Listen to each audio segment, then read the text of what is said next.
Hi friends, good morning all. ఈరోజు ఏకాదశి 7:44 వరకు ఉందంటే ఈరోజు తలస్నానం చేయకూడదు.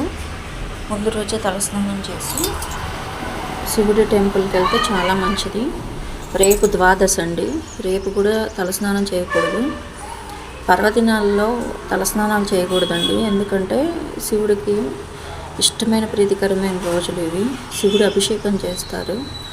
ముందు రోజే మనం తలస్నానం చేసి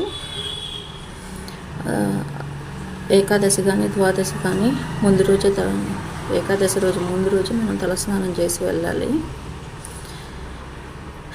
ఇంకా మాఘ పౌర్ణమి, వైశాఖ పౌర్ణమి కూడా చేయకూడదు. కార్తీక సోమవారాలు చేయకూడదు. ఈ పర్వదినాలలో తలస్నానం అనేది చేయకూడదండి. కొంతమంది ఎందుకు చేయకూడదు అంటారు. ప్రతి ఒక్కదానికి ఒక రీజన్ ఉంటుందండి.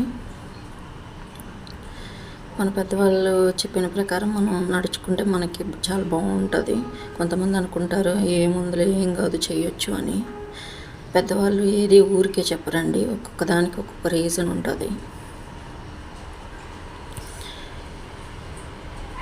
అండ్